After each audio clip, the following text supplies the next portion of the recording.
Well, this past weekend, the Arnold Palmer Invitational wrapped up at Bay Hill, where Bryson DeChambeau won his 8th tour victory, shooting an 11 under for the weekend. Joining me today to break this all down is Marty Wheaton from Wheaton Golf Services, as well as from the Lloydminster Golf and Curling Club. Marty, thanks for taking this time and joining me.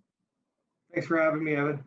Now, Marty, when we chatted last week ahead of this tournament, one thing that we talked about a little bit was the long bomb, the drive, and distance, and how important that is at Bay Hill and would be this past weekend. I mean, Bryson DeChambeau drives the ball further and better than anybody out there. How big was that in his victory this weekend? I seen a stat. It was something like 5 or 7 strokes gained off the tee. So huge advantage there that he has over the field. And some of the lines that he's taking, nobody else can take. The par 5/6, I think it was 370 yards that he's hitting it. Like nobody ever thought that someone would take that line. I think from the entertainment standpoint, that was one of the most entertaining things I've ever seen in golf. And I hope that, the sport needs more of that. Certainly overall, I think Bryson's complete game definitely was the difference in the tournament.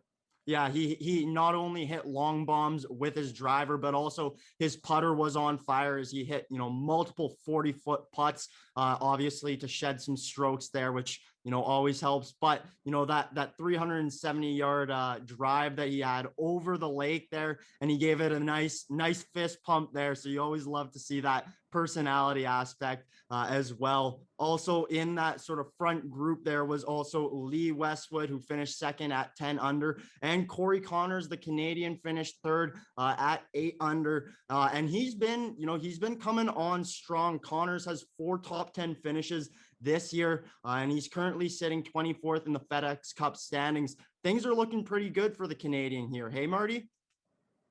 Yeah, I definitely seen it you heard it from the announcers. Lots of compliments on Corey Connors' game, the way he manages his game, the beautiful tempo that he swings with.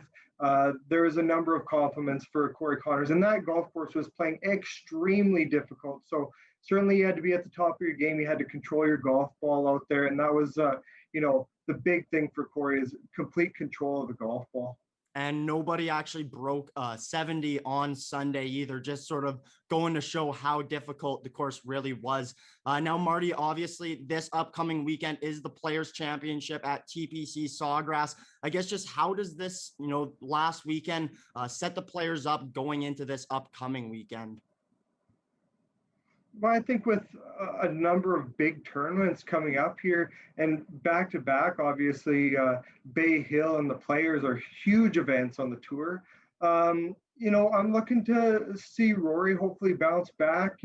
He is kind of defending champion with skipping the Players last year is when the pandemic really hit the PGA Tour. So, he had a rough go on number 6 at Bay Hill. I think he hit 2 in the water and then ended up making double bogey on that par 5.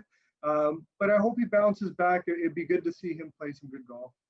And Marty, if there had to be one specific thing that you're most excited for when it does come down to the Players Championship, what would that be? I know for myself, it's a pretty easy answer, and that's number 17. I mean, who doesn't love watching the guys try to hit that island green there?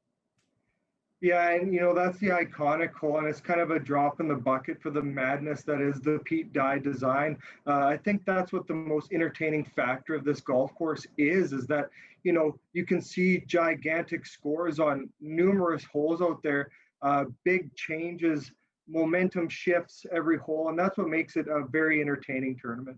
Well, it should be an exciting one, and I look forward to this. Marty, thank you very much for taking this time and joining me. Thanks again, Evan.